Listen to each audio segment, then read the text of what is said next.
होता है। ये जो आनंद है ना, जो अभी अभी आपने फील किया, ये सत्संग में ही मिल सकता है और संसार की कोई वस्तु में मिल नहीं सकता। देखो, संसार में मजा तो मिल सकता है, आनंद नहीं मिल सकता। और मजा में और आनंद में बहुत बड़ा अंतर है। मजा जो है ना, वो कभी कभी सजा का विषय हो जाता है। देखो, मजा तो मुंबई में कमी है ही नहीं मजे की। तो ये सामने ही मरीन ड्राइव है, लोग मजे करने आते हैं खूब, देख रहा हूं मैं 2 दिन से। चौपाटी पर आप जाओ, भीड़ लगी होती है रात को, वहां मजा मिल रहा है। और यहाँ प्रेमपुरी आश्रम में आनंद मिल रहा है। यही अंतर है मजे में और आनंद में।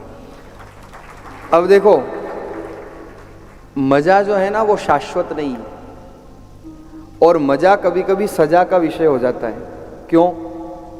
क्योंकि आप मजा लेने जाओ, ज्यादा नाच लिए तो शरीर को कष्ट। मजा लेने में लोग जाते हैं पार्टी करने, अब पार्टी में ज्यादा खा लिया तो भी कष्ट। तो महाराज, मजा जो है ना, उसकी अति जीवन में सजा का विषय बन जाती है। और मजा रेगुलर नहीं होता है, मजा इर्रेगुलर है। फॉर एग्जाम्पल, जीवन में कोई व्यक्ति पहली बार जब फ्लाइट में बैठता है, जब पहली बार हवाई यात्रा करता है, तो उसके मन में बहुत सारी क्यूरियोसिटी होती है, जिज्ञासा होती है, एक चार्म होता है कि कैसा प्लेन होगा, कैसे हवाई यात्रा होगी, कैसे बैठेंगे, कैसे उतरेंगे, क्या होगा पहली बार। तो वो उसके लिए उस दिन सुख का विषय होता है। कब? जब वो पहली बार बैठता है, क्योंकि उसके अंदर बहुत सारी जिज्ञासाएं होती है। लेकिन महाराज, जब वही क्रम निरंतर जीवन में होता है, पहली बार जब आप फ्लाइट में बैठे हो, उस दिन की अनुभूति, और जब आपके जीवन का रोज क्रम बन जाए, कई लोग होते हैं जिनको रोज यात्रा करनी पड़ती है, उनसे पूछो कि आपको मजा आ रहा है या आपको सुख मिल रहा है, वो कहे महाराज हम तो दुखी हैं, कब ये समय पूरा हो जाए, कब ये यात्रा जल्दी से पूर्ण हो और हम यथास्थान पहुंचे, तब सुख मिलता है। पर एक दिन था जब वो यात्रा सुख दे रही थी, पर उसकी निरंतरता जब हुई तो महाराज वही दुख का कारण बन गया। एक दिन वही फ्लाइट सुख दे रही थी, लेकिन जब लंबी यात्रा हो, लंबा फ्लाइट में बैठना हो, तो दुख का अनुभव होता है, वही शरीर को कष्ट लगने लगता है। तो ये संसार का मजा है जो रेगुलर नहीं है, जो इर्रेगुलर है। और आनंद महाराज ये रेगुलर है। यही अंतर है संसार के मजे में और भगवान की भक्ति के आनंद में। आनंद कैसा है? आनंद, आप एक बार कथा सुनो आपको आनंद आएगा, 2 बार सुनो और आनंद आएगा, 3 बार सुनो और आनंद आएगा, और जैसे जैसे कथा सुनते जाओगे वैसे वैसे आनंद बढ़ता जाएगा। वो बढ़ने वाला है और संसार का मजा घटने वाला है।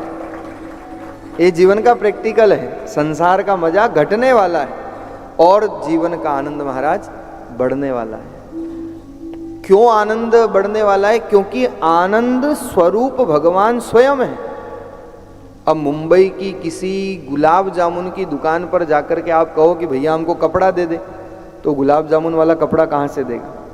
ऐसे ही संसार में इस भौतिकवाद की चकाचौंध में देह को पुष्ट करने वाले साधनों से आप आनंद की अपेक्षा करोगे तो नहीं मिलने वाला है। हाँ, देह को शांति, देह को सुख या देहिक मजा तो मिल सकता है, पर आत्मिक आनंद तो महाराज केवल और केवल भगवान की चर्चा, भगवान के भजन और भागवत कथा सुनने में ही प्राप्त होने वाला है। उसके अलावा कोई दूसरा उपाय नहीं। इसलिए तो कहा करते हैं कि मेहनत से रोटी मिलती है और किस्मत से दौलत मिलती है। मेहनत से रोटी मिलती है, किस्मत से दौलत मिलती है।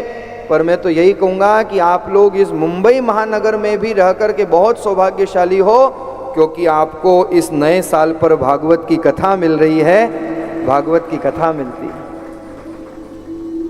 ये जीवन के पूर्व जन्म के सत्कर्म जब जागृत होते हैं तो भागवत प्रसाद मिलता है।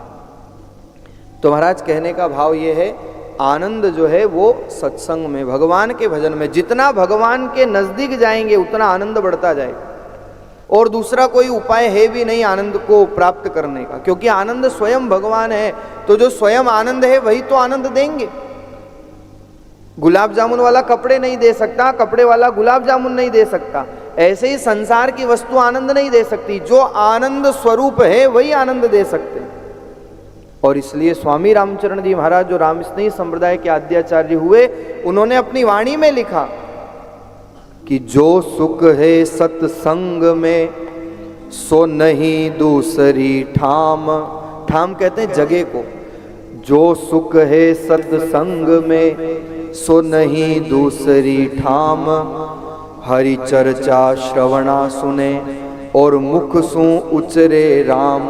क्या करते हैं हम यहाँ पर आकर के? भगवान की कथा सुनते हैं, भगवान का कीर्तन करते हैं, भगवान का नाम लेते हैं, और यही आनंद का मार्ग है। हरि चर्चा श्रवणा सुने, और मुख से उचरे राम। मुख से उचरे राम, नहीं कोई धोखा धंधा। साध छुड़ावे जगत, काट आशा का फंदा। Expectation is the main reason of sorrow. जीवन की अपेक्षाएं ही जीवन के दुख का सबसे बड़ा कारण है। और यहाँ कथा में हमारे जीवन की संसार के प्रति जो आशा है उसको समाप्त किया जाता है।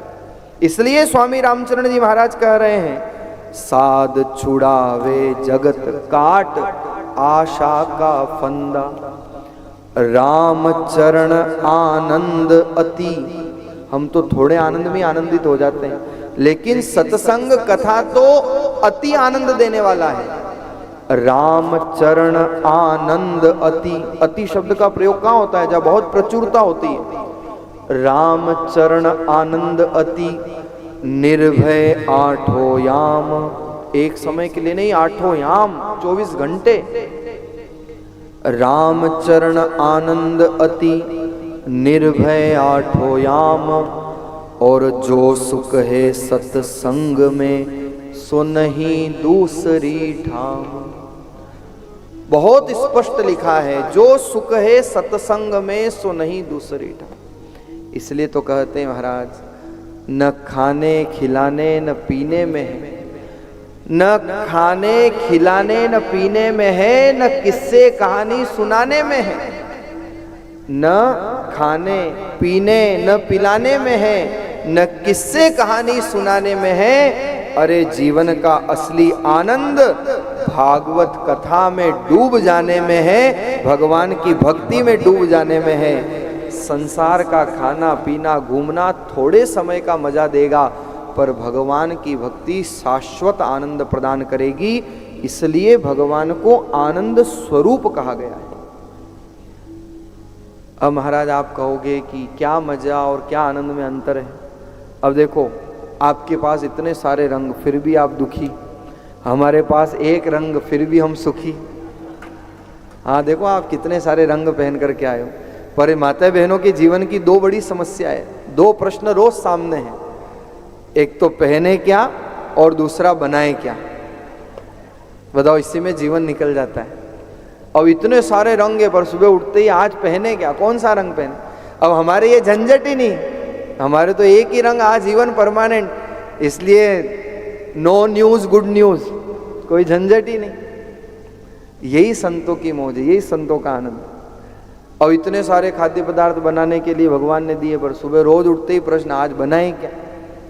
तो ये संसार का क्रम है। यही संसार के मजे में और आनंद में अंतर है। आनंद मिलता है महाराज सत्संग में, आनंद मिलता है संतों के पास।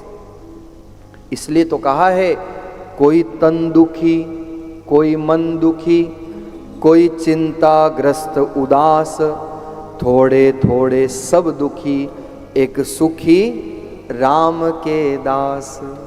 संसार में महाराज सुखी है तो राम का दास है। कबीर जी सुखी थे, तभी तो कहा कबीर जी ने, जो सुख है सत्संग में। कबीर जी भी कह रहे हैं, सो वैकुंठा नहीं होए। ये कबीर जी के शब्द है। कबीर जी भजन करते करते, क्या कबीर जी का जीवन रहा होगा महाराज। कबीर जी दिन रात राम राम राम राम, और राम जी स्वयं आकर के झाड़ियों में, काशी में एक झूला के घर के पीछे झाड़ियों में राम जी कबीर कबीर कबीर कबीर कर रहे हैं, कबीर राम राम राम कर रहे हैं। कैसा अद्भुत प्रेम रहा होगा कबीर का। इसलिए तो कबीर को कहना पड़ा, जो सुख है सत्संग में, सो वैकुंठा नहीं होय। कबीर जी ने कहा, प्रभु मुझे वैकुंठ नहीं चाहिए, मुझे तो जो आनंद सत्संग में मिलता है, जो आपके भजन में मिलता है, वो वैकुंठ में भी नहीं मिल सकता।